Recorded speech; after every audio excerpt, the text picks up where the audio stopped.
തെരഞ്ഞെടുപ്പിൽ കേരള ജനത കൊടുത്ത മാരകമായ താടനത്തിന്റെ മറവിപ്പിൽ നിന്നും ഇടതുമുന്നണിയും ഘടകകക്ഷികളും പുറത്തു വന്നുകൊണ്ടിരിക്കുകയാണ്.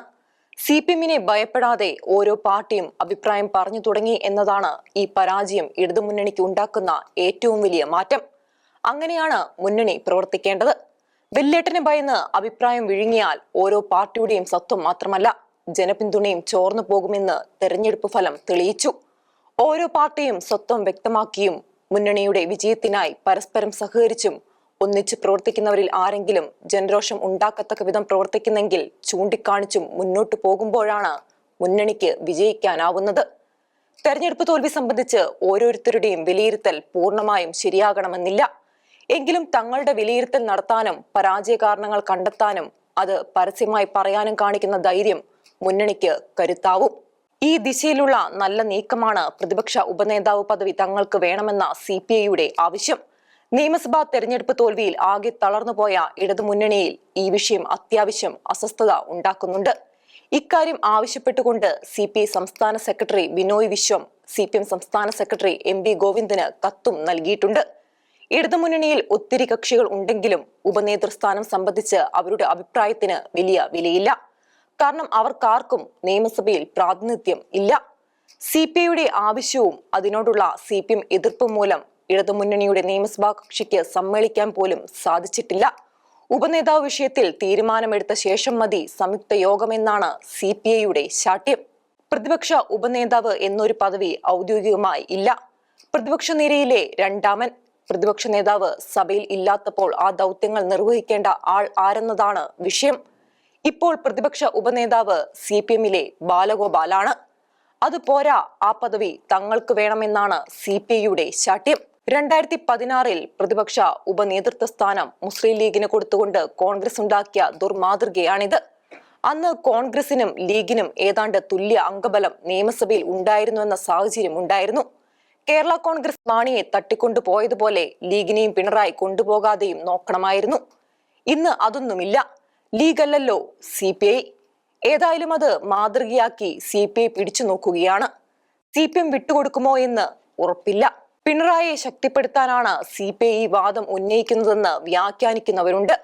പിണറായിയുടെ പോളിറ്റ് ബ്യൂറോ അംഗത്വം അടക്കമുള്ള പദവികൾ 2029-ലെ CPM പാർട്ടി കോൺഗ്രസോടെയെങ്കിലും ഇല്ലാതാകുമെന്ന് ഏതാണ്ട് തീർച്ചയാണ്. അപ്പോഴേക്കും പ്രതിപക്ഷ നേതൃപദവിക്ക് ബാലഗോപാൽ സജ്ജമാകുന്നത് തടയാനാണ് CPI ഈ കളി നടത്തുന്നതെന്നാണ് ഈ അവകാശവാദത്തെക്കുറിച്ച് ഒരു കൂട്ടർ പറയുന്നത്. പക്ഷെ പിണറായിക്ക് മാറേണ്ടി വന്നാൽ CPM-ലുള്ള ഒരാൾക്കേ പ്രതിപക്ഷ നേതൃപദവി ലഭിക്കൂ എന്ന് തീർച്ചയാണ്. കാരണം അവരുടെ പാർട്ടിക്കാണ് അതിനുള്ള അംഗബലം നിയമസഭയിലുള്ളത്. ഇത്തരമൊരു ബലപരീക്ഷണം ഉണ്ടാക്കുന്നതും അക്കാര്യത്തിൽ ചർച്ച ചെയ്ത് തീരുമാനം ഉണ്ടാക്കുന്നതും മുന്നണിയുടെ കൂട്ടായ പ്രവർത്തനത്തിന് നല്ലതാണ്. കോൺഗ്രസിൽ ഇക്കുറി മുഖ്യമന്ത്രിയെ നിർണയിക്കുന്നതിൽ ഘടകകക്ഷികൾ വലിയ പങ്ക് വഹിച്ചല്ലോ. നിയമസഭയിൽ പ്രാതിനിധ്യം ഇല്ലെങ്കിലും മുന്നണിയിലെ മൂന്നാമത്തെ കക്ഷിയായ കേരള കോൺഗ്രസും തെരഞ്ഞെടുപ്പ് ഫലം സംബന്ധിച്ച തങ്ങളുടെ വിലയിരുത്തൽ ധൈര്യത്തോടെ തുറന്നു പറയുന്നുണ്ട്. ഒന്നാമതായി പറഞ്ഞത് CPM അണികളുടെ വോട്ട് ചോർന്നു എന്നതാണ്. CPI ഈ വിലയിരുത്തലിനെ എതിർത്തെങ്കിലും അവർ അവരുടെ അഭിപ്രായം പറഞ്ഞു. 2 ആഴ്ച കഴിഞ്ഞ് അവരുടെ ഹൈപ്പവർ കമ്മിറ്റി കൂടി അടുത്ത വെടിപൊട്ടിച്ചു. CPM നയങ്ങളും നേതാക്കളുടെ പെരുമാറ്റവും വിനയായെന്ന് തുറന്നു പറഞ്ഞു. നേതാക്കന്മാർ കാണിച്ച ധാർഷ്ട്യമെന്ന് അവർ കൃത്യമാക്കി. മുഖ്യമന്ത്രി നിലവിട്ട് സംസാരിച്ചതും അവർ കാരണമായി ചൂണ്ടിക്കാണിച്ചു. അതുകൊണ്ട് പാർട്ടിക്കൊപ്പം നിന്ന മലയോര കർഷകരും ക്രൈസ്തവ സഭകളും അകന്നു. അത് കേരള കോൺഗ്രസിന്റെ വീഴ്ച കൊണ്ടല്ല എന്ന് അവർ വിലയിരുത്തി. ഏതായാലും മുഖ്യമന്ത്രിയുടെ സമീപനത്തിനെതിരെ പറയാൻ കേരള കോൺഗ്രസും ധൈര്യം കാണിച്ചത് നല്ല അടയാളമാണ്. പാർട്ടിക്ക് രാഷ്ട്രീയകാര്യ സമിതി ഉണ്ടാക്കാനും അതിൽ എല്ലാ മുൻ MLA-മാരെയും MP-മാരെയും അംഗങ്ങളാക്കുവാനും തീരുമാനിച്ചു. നിയമസഭാ കക്ഷി ഇല്ലാത്തതുകൊണ്ട് മുൻ നിയമസഭാ കക്ഷിയെ അംഗീകരിക്കുന്നു. താഴെത്തട്ട് മുതൽ ആത്മപരിശോധന നടത്താനും തീരുമാനിച്ചിട്ടുണ്ട്. പാർട്ടിയിൽ നിന്നും അകന്നുപോയവരെ തിരിച്ചു പിടിക്കാനും പരിശ്രമം നടക്കുന്നു. ഇടതുമുന്നണിയുടെ തോൽവിക്ക് കാരണം പിണറായി അല്ലെന്നും ഭരണം ആഘോഷിച്ച സഖാക്കളാണെന്നും വെള്ളാപ്പള്ളി നടേശൻ യോഗനാഥത്തിൽ എഴുതിയതും കേരള കോൺഗ്രസ് മാണിക്കാരുടെ നിരീക്ഷണവും ഏതാണ്ട് സമാനമായത് കൗതുകകരമായി. പിണറായി ന്യായീകരിച്ച വെള്ളാപ്പള്ളി പിണറായിയുടെ ഓഫീസിൽ ഉണ്ടായിരുന്ന ഭീകര സംഘത്തെയും CPI-യെയും പരാജയത്തിന് ഉത്തരവാദികളാക്കി. മുഖ്യമന്ത്രിയുടെ ഓഫീസിനെ കുറിച്ച് വെള്ളാപ്പള്ളി നടത്തിയ നിരീക്ഷണം ശരിയല്ലെന്ന് CPM വിശദീകരിച്ചിട്ടുണ്ട്. ഇടതുമുന്നണിയിലെ മറ്റൊരു കക്ഷിയായ NCP ദേശീയ നേതൃത്വവുമായുള്ള ബന്ധം ഉപേക്ഷിച്ച് കേരള പാർട്ടി ആവുകയാണ്. ശരത് പവാറുമായുള്ള ബന്ധം ഒരു ബാധ്യതയല്ലാതെ ഗുണമൊന്നും ഉണ്ടാക്കുന്നില്ലെന്ന് അവർക്ക് മനസ്സിലായി. കഴിഞ്ഞ നിയമസഭയിൽ ഉണ്ടായിരുന്ന AK ശശീന്ദ്രനും തോമസ് കെ തോമസും ഒന്നിച്ചാണ് സംസ്ഥാന പാർട്ടി ഉണ്ടാക്കുന്നത്. മറുപക്ഷത്തുള്ള PC ചാക്കോ ഗ്രൂപ്പിന് ഇടതുമുന്നണിയുടെ അംഗീകാരം കിട്ടുക എളുപ്പമല്ല. ശശീന്ദ്രനോടും തോമസിനോടുമാണ് അവർക്ക് പ്രിയം. ഇടതുമുന്നണിയെ ബലപ്പെടുത്തുന്ന ഒരു പാർട്ടിയല്ല NCP. ശശീന്ദ്രനും തോമസുമാണ് അവർക്ക് വിഷയം. സംസ്ഥാന പാർട്ടിയായി വന്നാൽ ഇടതുമുന്നണിയിൽ അംഗീകാരം കിട്ടുക എന്ന കടമ്പയുണ്ട്. അവരുടെ സീറ്റുകളിൽ നോട്ടമുള്ള ഘടകകക്ഷികൾ ഇതിനെ എതിർക്കാനും മതി. NCPയുടെ മൂലരൂപമായിരുന്ന കോൺഗ്രസ് എസ് ജീവിച്ചിരിക്കുന്നു എന്ന് ഓർമ്മിപ്പിച്ചുകൊണ്ട് കടന്നപ്പള്ളി രാമചന്ദ്രൻ പാർട്ടിയുടെ പുനഃസ്ഥാപന ദിനം കൊണ്ടാടി. പാർട്ടിയുടെ ദേശീയ ജനറൽ സെക്രട്ടറി SL ശർമ്മയുടെ സാന്നിധ്യത്തിൽ നടന്ന പുനഃസ്ഥാപന ദിനാഘോഷം പിണറായി വിജയൻ ഉദ്ഘാടനം ചെയ്തു. ഇങ്ങനെ ഘടകകക്ഷികൾ ഉണർന്നു വരികയാണ്. പിണറായി വിജയന്റെ വീട്ടിൽ നടന്ന ED റെയ്ഡിനെ തുടർന്ന് CPM തോൽവിയുണ്ടാക്കിയ മരവിപ്പിൽ നിന്നും ഉണർന്നു. 300 സഖാക്കൾ പ്രതികളായ കേസ് വരെയായി. അതൊന്നും സഖാക്കൾക്ക് വിഷയമല്ലല്ലോ. അടുത്തയാഴ്ച പെട്രോൾ വിലവർധനവിനെതിരെ ജില്ലാ താലൂക്ക് ആസ്ഥാനങ്ങൾ കേന്ദ്രീകരിച്ച് പ്രക്ഷോഭം നടത്താൻ തീരുമാനിച്ചിട്ടുണ്ട്. അങ്ങനെ ഇടതുമുന്നണി സജീവമായി തുടങ്ങി. സതീശൻ സർക്കാരിന്റെ മധുവിധു ദിനങ്ങൾ തീരുകയാണ്. ആശുപത്രിയിൽ രോഗിയെ പുഴുവരിക്കുന്നത് പോലുള്ള സംഭവങ്ങൾക്ക് ഇനി പോയ സർക്കാരിനെ കുറ്റം പറഞ്ഞ് രക്ഷപ്പെടാനാവില്ല. ധവളപത്രവും മറയാവില്ല. മടിയിൽ കനമുണ്ടെങ്കിലും ഇല്ലെങ്കിലും EDക്ക് സാധിക്കുന്ന ഒരു ഉപദ്രവമുണ്ട്. അന്വേഷിച്ച് വശം കെടുത്തുക. അന്വേഷണത്തിനെന്ന് പറഞ്ഞ് പിടിച്ചു ജയിലിലിടുക. മുൻ കേന്ദ്രമന്ത്രി P ചിദംബരത്തെ 100 ദിവസമല്ലേ ജയിലിലിട്ടത്? ഡൽഹി മുഖ്യമന്ത്രി കേജ്രിവാളിനെ ജയിലിലിട്ടത് 156 ദിവസം. അവസാനം വന്നപ്പോൾ കേസ് തെളിയിക്കാനുമായില്ല. മടിയിൽ കനമുണ്ടെങ്കിലും കേസുകൾ തെളിയിക്കുക അത്ര എളുപ്പമല്ല. മാസപ്പടി കേസിലും അതൊക്കെയാവും സംഭവിക്കുക. EDക്ക് വാശിയുണ്ടെങ്കിൽ പ്രതികളെ കുറെ കാലം ജയിലിലിടാനാവും. അത്രയൊക്കെ ആവേശം മാസപ്പടി കേസിലെ പ്രതികളോട് EDക്കുണ്ടാവാൻ കാരണം കാണുന്നില്ല. നേരത്തെ അന്വേഷിച്ച കേരളത്തിൽ നിന്നുള്ള കേസുകളിലെ പ്രതികളോട് അത്ര പക കാണിച്ചിട്ടുമില്ല. എങ്കിലും പിടിവിട്ടുപോയാൽ ആപത്താകും. അതുകൊണ്ട് കോടതിയിൽ അവസാന ശ്വാസം വരെ പൊരുതും. മാസപ്പടി കേസിൽ വീണ വിജയനെ ചോദ്യം ചെയ്യുന്നതിന് വന്ന ED ഉദ്യോഗസ്ഥരെ കയ്യേറ്റം ചെയ്തതിന് 26 സഖാക്കൾ അറസ്റ്റിലായി. 300 പേരാണ് പ്രതികൾ. എത്ര പേർ കൂടി പ്രത്യേക അന്വേഷണ സംഘത്തിന്റെ പിടിയിലാകുമെന്ന് ഉറപ്പില്ല. അറസ്റ്റിലായ ചിലരുടെ വീടുകളിൽ പോയ CPM നേതാവ് V ശിവൻകുട്ടി അവരുടെ വീടുകൾ സന്ദർശിച്ചതിന്റെ ഫോട്ടോ ഫേസ്ബുക്കിൽ ഇട്ടിരുന്നു. എത്രയും പാവപ്പെട്ട സാഹചര്യങ്ങളിൽ ജീവിക്കുന്നവരാണ് അവർ എന്ന് ആ ഫോട്ടോകൾ വ്യക്തമാക്കുന്നു. അവർ ജയിലിൽ കിടക്കുമ്പോൾ വീട്ടുകാരും പാർട്ടി നോക്കും എന്നൊക്കെയാണ് അവകാശപ്പെടുന്നത്. ഫോട്ടോ കണ്ടവർ മൂക്കത്ത് വിരൽ വെച്ച് ഉന്നയിച്ച ഒരു ചോദ്യമുണ്ട്. എന്തേ അവരിൽ ഒരാളായി പോലും ഒരു നേതാവോ അവരുടെ മക്കളോ ഇല്ല? ഈ ചോദ്യം എന്നെങ്കിലും പാവപ്പെട്ട സഖാക്കൾ സ്വയം ചോദിച്ചു തുടങ്ങിയാൽ അന്ന് തീരും ഈ ചാവേറുകൾ. പിണറായിയുടെ മകൾ വീണ പാർട്ടി അംഗം പോലും അല്ല എന്നാണ് പ്രചാരണം. അങ്ങനെ ഒരാളെ സംരക്ഷിക്കുവാൻ എന്തിന് പാവം സഖാക്കളെ ജയിലിലാക്കിയെന്ന് ചോദ്യം. ഇനി പിണറായി താമസിക്കുന്ന വീട്ടിൽ നടത്തിയ റെയ്ഡായതുകൊണ്ടാണ് അങ്ങനെ ഉണ്ടായതെന്ന് പറഞ്ഞാൽ 2025 നവംബറിൽ പാർട്ടി സംസ്ഥാന സെക്രട്ടറി ആയിരുന്ന കോടിയേരി ബാലകൃഷ്ണന്റെ വീട് ED റെയ്ഡ് നടത്തിയപ്പോൾ എന്തേ സഖാക്കൾ ശാന്തരായിരുന്നു? ഇത്തരം കലാപമൊന്നും ഉണ്ടാക്കിയില്ല എന്ന ചോദ്യം ഉയരും. ബിനീഷ് കോടിയേരിയുടെ മയക്കുമരുന്ന് കേസിൽ അന്ന് 25 മണിക്കൂറായിരുന്നു റെയ്ഡ്. തെങ്ങിനും കവുങ്ങിനും ഒരു തളപ്പല്ലല്ലോ ഉപയോഗിക്കുന്നത്. പിണറായി അല്ലല്ലോ കോടിയേരി. വീണയ്ക്ക് വേണ്ടി സഖാക്കൾ നടത്തിയ സമരത്തെ പിണറായി ന്യായീകരിക്കുകയും ചെയ്തു. ഗവർണറുടെ നയപ്രഖ്യാപന പ്രസംഗത്തിനുള്ള പ്രതികരണം നൽകാൻ മാധ്യമപ്രവർത്തകരെ കണ്ടപ്പോഴാണ് ഇതെല്ലാം പിണറായി പറഞ്ഞത്.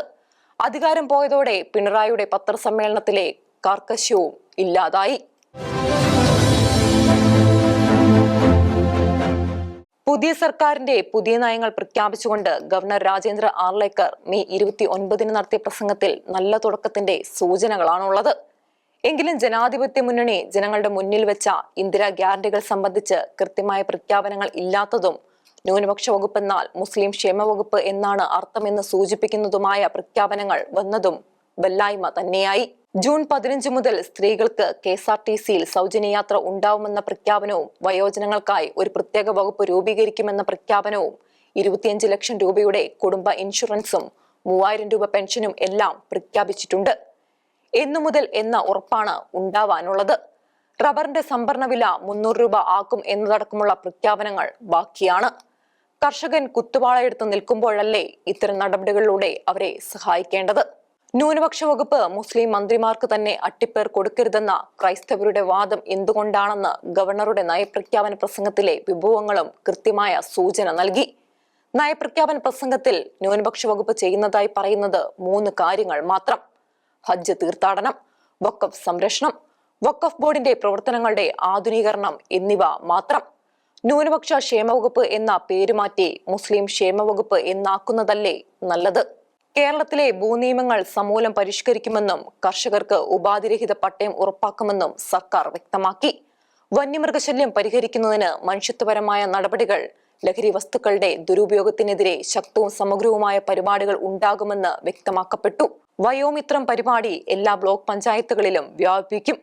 60 വയസ്സിന് മുകളിലുള്ള സാംസ്കാരിക പ്രവർത്തകർക്ക് പെൻഷനും ആരോഗ്യ ഇൻഷുറൻസും ഏർപ്പെടുത്തും തുടങ്ങിയ പ്രഖ്യാപനങ്ങൾ നല്ലവയാണ്. കേരളത്തിന്റെ സാമ്പത്തിക നിലയെക്കുറിച്ച് ധവളപത്രം പുറപ്പെടുവിപ്പിക്കും എന്ന പ്രഖ്യാപനം കൊണ്ട് ജനങ്ങൾക്ക് പ്രയോജനമൊന്നും ഇല്ല. ധവളപത്രം വന്നാലും ഇല്ലെങ്കിലും സർക്കാർ സഹായങ്ങൾ കിട്ടുമോ ഇല്ലയോ എന്നത് മാത്രമാണ് വിഷയം. സംസ്ഥാനത്തിന്റെ പൊതുക്കടം കുറച്ചുകൊണ്ടുവരാൻ കഴിഞ്ഞ സർക്കാരിന് സാധിച്ചെന്നും 2021 39% പൊതുക്കടം 2026 34% കുറഞ്ഞെന്നും 5429 കോടി രൂപ ട്രഷറിയിൽ നീക്കിയിരിപ്പ് വെച്ചാണ് തങ്ങളുടെ സർക്കാർ പടിയിറങ്ങിയതെന്നും പ്രതിപക്ഷ നേതാവ് പിണറായി വിജയൻ ചൂണ്ടിക്കാണിച്ചിട്ടുണ്ട്. നവകേരള സദസ്സിനെതിരെ പ്രതിഷേധിച്ചവർക്കെതിരായ രക്ഷാപ്രവർത്തനം, വടകര ലോക്സഭാ തെരഞ്ഞെടുപ്പിലെ കാഫിർ പ്രയോഗം സംബന്ധിച്ച സ്ക്രീൻഷോട്ട് എന്നിവ സംബന്ധിച്ച കേസുകളുടെ അന്വേഷണത്തിന് പ്രത്യേക പോലീസ് സംഘത്തെ നിയോഗിച്ചു. കണ്ണൂർ ADM ആയിരുന്ന നവീൻ ബാബുവിന്റെ മരണം സംബന്ധിച്ച കേസന്വേഷണം CBIക്ക് വിട്ടു. ഇങ്ങനെ വലതുപക്ഷക്കാർ കാത്തിരുന്ന പല തീരുമാനങ്ങളും സർക്കാർ കൈക്കൊണ്ടതും നല്ല കാര്യമാണ്. ഇത്തരം തീരുമാനങ്ങൾ ഉണ്ടായാൽ ഭരണഭീകരത ഉണ്ടാവാതെ ഇരിക്കാം. CPMന് പിടിക്കാത്തവയാണ് ഈ തീരുമാനങ്ങളെല്ലാം. അന്വേഷണം ഒരു കോൺഗ്രസുകാരനെയും പ്രതികൂലമായി ബാധിക്കില്ല. എന്നാൽ കശുവണ്ടി കച്ചവടത്തിലെ കോടികളുടെ അഴിമതി കേസിൽ കുറ്റവാളികളെന്ന് കണ്ടവരെ പ്രോസിക്യൂട്ട് ചെയ്യേണ്ടെന്ന നിലപാട് തന്നെയാണ് ജനാധിപത്യ മുന്നണി സർക്കാരിനും. അതായത് പല കാര്യത്തിലും ഇടതും വലതും ഒരേ തൂവൽ പക്ഷിയാണ്. ഒരു നിയന്ത്രണവുമില്ലാതെ നടന്നു വന്നതെന്ന് ജനാധിപത്യ മുന്നണിക്കാർ ആരോപിച്ച കിഫ്ബിയുടെ പ്രവർത്തനം സംബന്ധിച്ച് പുതിയ സർക്കാർ വിശദമായ പഠനം ആരംഭിച്ചു. അവിടുത്തെ നിയമനങ്ങൾ അടക്കമുള്ള ഇടപാടുകളിൽ പല സവിശേഷതകളും സർക്കാർ കണ്ടെത്തി. 400-ലധികം കരാർ നിയമനങ്ങൾ, 50-ലധികം പേർക്ക് 1 ലക്ഷം രൂപയിലധികം ശമ്പളം, റിട്ടയർ ചെയ്തവർ ധാരാളം. ഇന്നത്തെ രീതിയിൽ ആവില്ല ഇനി കിഫ്ബി മുന്നോട്ടു പോവുക എന്ന് മുഖ്യമന്ത്രി വ്യക്തമാക്കിയിട്ടുണ്ട്. എന്തെല്ലാം ആവും ചെയ്യുക എന്നറിയാനാണ് ജനം കാത്തിരിക്കുന്നത്. പ്രതിപക്ഷത്തിരുന്ന് നടത്തിയ വെല്ലുവിളികൾ പലതും ഇപ്പോൾ സതീശൻ ഓർക്കുന്നില്ല. ഒരു കാര്യം പ്രതിപക്ഷ നേതാവ് പിണറായി വിജയൻ ഓർമ്മിപ്പിച്ചു. പെട്രോളിന്റെ വിലക്കയറ്റം മൂലം വലയുന്ന ജനങ്ങളെ സഹായിക്കുവാൻ പെട്രോളിന്റെ സംസ്ഥാന നികുതിയിലെ ഒരു ഭാഗം ഒഴിവാക്കണം. ഇതായിരുന്നു പിണറായിയുടെ ആവശ്യം. പ്രതിപക്ഷത്തിരുന്നപ്പോൾ സതീശൻ ഉന്നയിച്ച നിർദ്ദേശമാണ്. അന്ന് തോമസ് ഐസക് തള്ളിക്കളഞ്ഞതുമാണ്. എന്നാൽ ഉമ്മൻചാണ്ടി മുഖ്യമന്ത്രിയായിരുന്നപ്പോൾ ഞങ്ങൾ അങ്ങനെ ചെയ്തിരുന്നു എന്നായിരുന്നു സതീശന്റെ അന്നത്തെ നിലപാട്. ഉമ്മൻചാണ്ടിക്ക് പകരം സതീശനെത്തി. അന്ന് ധനവകുപ്പ് KM മാണിക്കായിരുന്നു. ഇന്ന് മുഖ്യമന്ത്രിയും ധനമന്ത്രിയും സതീശൻ തന്നെയാണ്. എന്തും ചെയ്യാം. തോമസ് ഐസക് പറഞ്ഞ മറുപടിയിൽ നിൽക്കുകയാണ് സതീശൻ. അന്ന് തിരിച്ചടിച്ച ഉമ്മൻചാണ്ടിയുടെ മാതൃക മറന്നു. അന്ന് മാണി റബ്ബറിന്റെ തറവില 150 രൂപയും ആക്കിയിരുന്നു. അന്നത് വലിയ വിലയായിരുന്നു. നടക്കില്ലെന്നാണ് പലരും കരുതിയത്. പക്ഷേ കർഷകന് കിട്ടി. അതുപോലെ സതീശൻ കുറ്റപ്പെടുത്തിയ ഒന്നായിരുന്നു PSCയിലെ അംഗങ്ങളുടെ സംഖ്യ. കേരളം പോലെ ഒരു സംസ്ഥാനത്ത് 21 അംഗ കമ്മീഷൻ ആവശ്യമില്ല എന്ന നിലപാടായിരുന്നു അന്ന്. 5 അംഗങ്ങൾ ഉടൻ വരും. എന്തു ചെയ്യും എന്നറിയാൻ കാത്തിരിക്കുകയാണ് മാലോകർ. അതുപോലെ സർക്കാർ പണം ദുർവ്യയം ചെയ്യാനുള്ള ഒരു പദവിയാണ് ഭരണപരിഷ്കരണ കമ്മീഷൻ ചെയർമാൻ സ്ഥാനം. ക്യാബിനറ്റ് റാങ്ക് ഉണ്ട്. പദവിക്ക് വേണ്ടി VM Sudheeran, MK Muneer, PJ Joseph എന്നിവരാണ് പിടിക്കുന്നത്. ആർക്കെന്ന് തീരുമാനിക്കാത്തത് കൊണ്ടാണ് നിയമനം വൈകുന്നത്. കേരളത്തിൽ അബ്കാരി ബാറുകൾ പെരുകുന്നതിനെ കുറിച്ച് അന്ന് പ്രതിപക്ഷത്തിന് വല്ലാത്ത എതിർപ്പായിരുന്നു. എത്ര എണ്ണം കുറയ്ക്കുമെന്ന് കണ്ടറിയണം. ഒന്നും കുറയ്ക്കാനിടയില്ല. കോൺഗ്രസ് മന്ത്രി ബിന്ദു കൃഷ്ണ കണിച്ചുകുളങ്ങരയിലെത്തി വെള്ളാപ്പള്ളി നടേശനെ കണ്ടതും മുഖ്യമന്ത്രി VD സതീശനും ആഭ്യന്തരമന്ത്രി രമേശ് ചെന്നിത്തലയും തുഷാർ വെള്ളാപ്പള്ളിയുമായി കൂടിക്കാഴ്ച നടത്തിയതും കേരള കോൺഗ്രസ് മന്ത്രി പെരുന്നയിലെത്തി സുകുമാരൻ നായരെ കണ്ടതും മുസ്ലിം ലീഗുകാർക്കിടയിൽ അസ്വസ്ഥത ഉണ്ടാക്കിയിട്ടുണ്ട്. കേരളത്തിലെ ലീഗുകാർ ഇതിനെതിരെ പരസ്യമായി രംഗത്ത് വന്നു. കേരളത്തിലെ മുസ്ലിം അധിനിവേശത്തിനെതിരെ രൂക്ഷമായി സംസാരിക്കുന്ന നേതാവാണ് വെള്ളാപ്പള്ളി.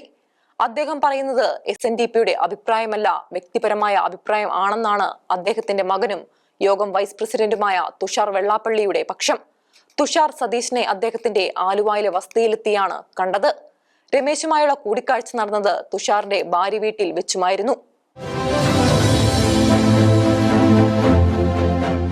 പിണറായിയുടെ മകളുടെ ഭർത്താവിനെ മന്ത്രിസഭയിൽ എടുത്തതിൽ ഒരു അപാകതയും കാണാത്ത സഖാക്കൾ സണ്ണി ജോസഫിന്റെ അളിയനെ മന്ത്രിയുടെ പേഴ്സണൽ സ്റ്റാഫിൽ എടുത്തതിൽ വല്ലാതെ അസ്വസ്ഥരാകുന്നു. സണ്ണി ജോസഫിന്റെ അളിയൻ കണ്ണൂർ DCC സെക്രട്ടറിയാണ്. അദ്ദേഹത്തെ പേഴ്സണൽ സ്റ്റാഫിൽ നിയോഗിച്ചത് സണ്ണിയല്ല, പാർട്ടിയാണ്. അതിന് അവകാശവുമുണ്ട്. പണ്ട് PK ശ്രീമതിയുടെ മകന്റെ ഭാര്യയെ അവർ പേഴ്സണൽ സ്റ്റാഫിൽ എടുത്തിരുന്നു.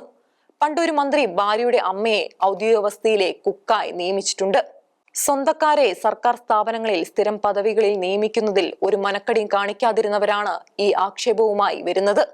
പൊതുമേഖലാ സ്ഥാപനങ്ങളുടെ ഉന്നത പദവികളിലുള്ള ഇടതു നേതാക്കളുടെ മക്കളുടെ പേര് വിവരം സംബന്ധിച്ച ധവളപത്രം കൂടി പ്രസിദ്ധീകരിക്കേണ്ടതാണ്.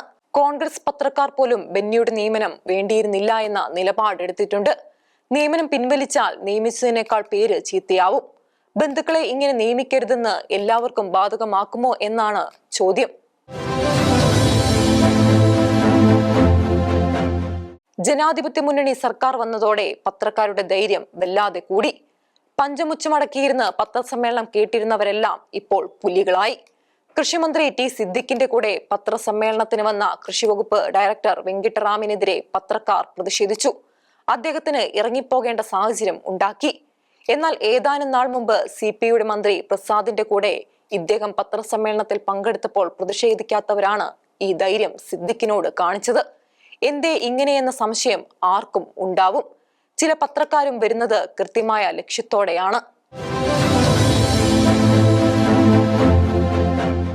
പിണറായി സർക്കാർ നിയോഗിച്ച വഖഫ് ബോർഡ് മുൻപത്തെ 400 ഏക്കർ വിവാദ ഭൂമി Umeed unified Waqf management empowerment efficiency and development പോർട്ടലിൽ രജിസ്റ്റർ ചെയ്തുകൊണ്ട് സതീശൻ സർക്കാർ മുൻപം വിവാദം 10 മിനിറ്റ് കൊണ്ട് പരിഹരിക്കാതിരിക്കുവാൻ 8ന്റെ പണി കൊടുക്കുകയായിരുന്നു എന്ന മുഖ്യമന്ത്രി സതീശന്റെ വിലാപം ആത്മാർത്ഥതയുള്ളതാണെങ്കിൽ ഇതാ അതിനെ തരണം ചെയ്യാൻ ഒന്നാന്തരം ഒരു മാതൃക ഉത്തർപ്രദേശിലെ മുഖ്യമന്ത്രി യോഗി ആദിത്യനാഥ് നൽകുന്നു.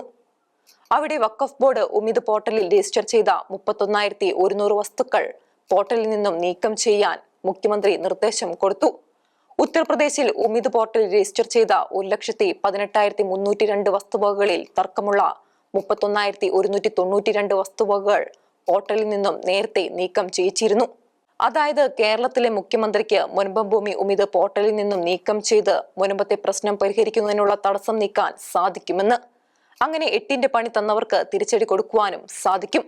പക്ഷേ സതീശിന് സാധിക്കുമോ എന്നതാണ് വിഷയം. ആ ധൈര്യം ഇല്ലാതെ വന്നാൽ മുൻപം വിഷയം അനിശ്ചിതമായി നീളും. അവിടുത്തെ ജനങ്ങളെ ഇറക്കിവിടാനാവില്ലെന്ന് സതീശിനറിയാം. തെരഞ്ഞെടുപ്പിന് മുമ്പ് ലത്തീൻ കത്തോലിക്ക മെത്രാന്മാരെ കണ്ട് മുസ്ലിം ലീഗ് നേതാക്കൾ കൊടുത്ത ഉറപ്പ് തെരഞ്ഞെടുപ്പ് കഴിഞ്ഞപ്പോൾ മറന്നോ എന്നും അറിയാൻ എത്ര കാലം കാത്തിരിക്കേണ്ടി വരും എന്നതാണ് വിഷയം. പണം കൊടുത്തു വാങ്ങിയ സ്വന്തം ഭൂമിയിൽ കുടിയേർക്ക് ഭീഷണിയുമായി കഴിയേണ്ടി വരുന്നവരുടെ ആകുലത സിൽവർ ലൈൻ മഞ്ഞക്കുറ്റിയുടെ ഭാരം പേറിയവരുടേതിനേക്കാൾ ഭീകരമാണ്. ഭൂമി ഈടുവെച്ച് ഒരു ലോൺ എടുക്കാൻ പോലും ആവില്ല.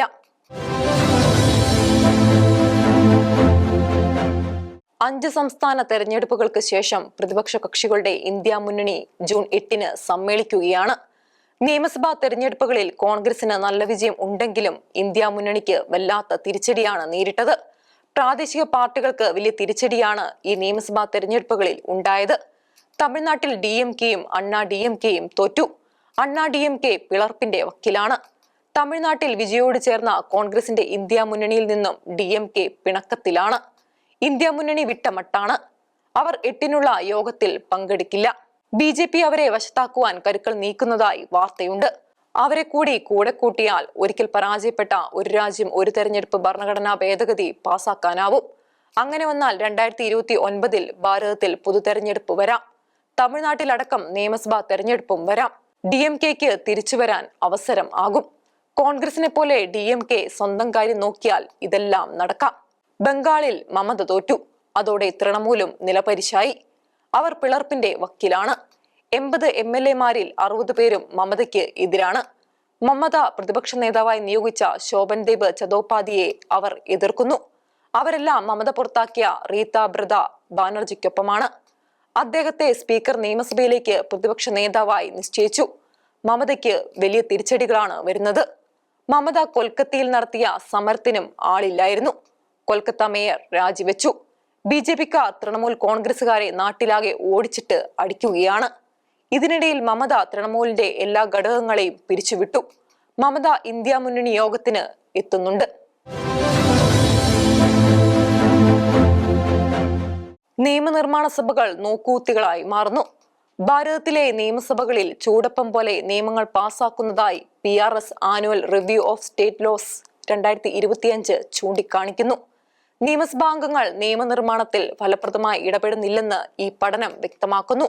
27 സംസ്ഥാനങ്ങളിലെയും 3 കേന്ദ്രഭരണ പ്രദേശങ്ങളിലെയും നിയമസഭകളുടെ പ്രവർത്തനത്തെ വിലയിരുത്തിയാണ് ഈ പഠനം. 2025 വിവിധ നിയമസഭകളിലായി 600 നിയമങ്ങൾ പാസാക്കി. 127 ഓർഡിനൻസുകൾ പുറപ്പെടുവിച്ചു. 2025 ശരാശരി 24 ദിവസമാണ് നിയമസഭ സമ്മേളിച്ചത്. 2024 അത് 21 ദിവസമായിരുന്നു. 2023 23 ദിവസവും. അതായത് നിയമനിർമ്മാണ സഭകൾ നിയമനിർമ്മാണം വലിയ ലാഘവത്തോടെ നിർവഹിക്കുന്നു. ബിൽ അവതരിപ്പിച്ച അന്ന് തന്നെ പാസാക്കിയ സംഭവങ്ങൾ ധാരാളം. ബില്ലുകൾ ആഴത്തിലുള്ള പഠനത്തിനായി നിയമസഭാ കമ്മിറ്റികൾക്ക് വിടുന്ന രീതി ഏതാണ്ട് ഇല്ലാതായി. ബില്ലുകളിൽ 30% ഇങ്ങനെ നിയമമാക്കപ്പെടുന്നു. ആന്ധ്രാപ്രദേശ്, ബീഹാർ, ഗുജറാത്ത്, ജാർഖണ്ഡ്, പഞ്ചാബ്, മിസോറാം, പുതുച്ചേരി നിയമസഭകൾ 2025 അവതരിപ്പിച്ച ദിവസം തന്നെ ബിൽ പാസാക്കി. കർണാടക ഒരു ദിവസം പാസാക്കിയത് 27 ബില്ലുകളാണ്. ബജറ്റ് ചർച്ചകൾക്കും ദിവസം കുറയുന്നു. തമിഴ്നാട് 2025 27 ദിവസം ബജറ്റ് ചർച്ചകൾക്കായി ചെലവിട്ടപ്പോൾ ഗോവ 2 ദിവസം കൊണ്ട് ബജറ്റ് പാസാക്കി. ബജറ്റിലെ 100% തുകയെക്കുറിച്ചും സഭ ചർച്ച നടത്തുന്നത് അപൂർവ സംസ്ഥാനങ്ങളിലാണ്. അസമിൽ ആകെ ചെലവിന്റെ 23%ആണത്രേ സഭയിൽ ചർച്ചയ്ക്ക് വരിക. 2025 ഏറ്റവും അധികം ദിവസം സഭ സമ്മേളിച്ചത് ഒഡീഷയിലാണ്. തമിഴ്നാട്ടിൽ 39 ദിവസവും മഹാരാഷ്ട്രയിൽ 38 ദിവസവും സഭ കൂടി. കേരളം, കർണാടക, ഹിമാചൽ നിയമസഭകൾ 34 ദിവസം വെച്ചുകൂടി. ജാർഖണ്ഡ് 31 ദിവസവും ബംഗാളും രാജസ്ഥാനും 30 ദിവസവും വെച്ചും ബീഹാർ 28 ദിവസവും ഉത്തർപ്രദേശ് 18 ദിവസവും നാഗാലാൻഡ് 7 ദിവസവും സമ്മേളിച്ചു. കർണാടക കഴിഞ്ഞ വർഷം അവതരിപ്പിച്ച വിദ്വേഷവിരുദ്ധ വിദ്വേഷ കുറ്റം ബിൽ സവിശേഷതയായി. കേരളത്തിലെ 15ാം നിയമസഭയെക്കുറിച്ച് അന്നത്തെ ചീഫ് വിപ്പ് ഡോക്ടർ N ജയരാജും ഗുലാത്തി ഇൻസ്റ്റിറ്റ്യൂട്ടിലെ അധ്യാപകനായ ഡോക്ടർ റെൽഫി പോളും ചേർന്ന് ബജറ്റ് ആൻഡ് ലെജിസ്ലേറ്റീവ് റിസർച്ച് എന്ന പഠന കൂട്ടായ്മയ്ക്ക് വേണ്ടി തയ്യാറാക്കിയ റിപ്പോർട്ടും ഈ കണ്ടെത്തലിനെ ശരിവെക്കുന്നതാണ്. നിയമസഭയുടെ ധർമ്മം നിയമനിർമ്മാണമാണെങ്കിലും ഇക്കാര്യത്തിൽ നിയമസഭാംഗങ്ങളുടെ പങ്ക് വളരെ ദുർബലമാണെന്ന് പഠനം കണ്ടെത്തി. നിയമം പാസാക്കാൻ വോട്ട് ചെയ്യുന്നു എന്നതിന് അപ്പുറം നിയമനിർമ്മാണത്തിൽ സഭയ്ക്ക് പങ്കില്ലാത്ത സ്ഥിതിയാണ്. ബില്ലുകൾ തയ്യാറാക്കുന്നത് സർക്കാരാണ്. ബില്ലുകളിൽ മാറ്റം വരുത്തത്തക്ക വിധം ഇടപെടാൻ നിയമസഭയ്ക്കാവുന്നില്ല. സൂക്ഷ്മ പരിശോധനയ്ക്ക് സമയം കിട്ടാറില്ല.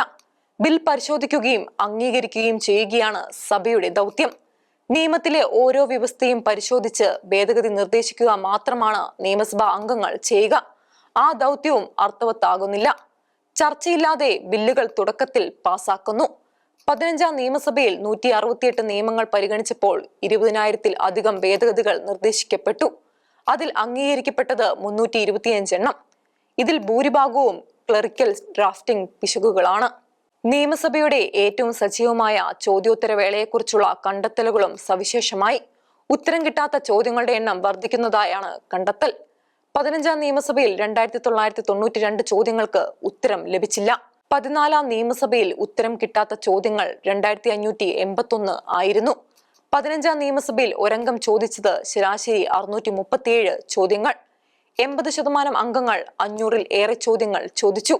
39% പേർ 1000-ലധികം ചോദ്യം ചോദിച്ചു. 1% പേർ 50-ൽ താഴെ ചോദ്യങ്ങളാണ് ചോദിച്ചത്. ശിലോഹിന്റെ കാഴ്ചകൾ ഇനി അടുത്തയാഴ്ച.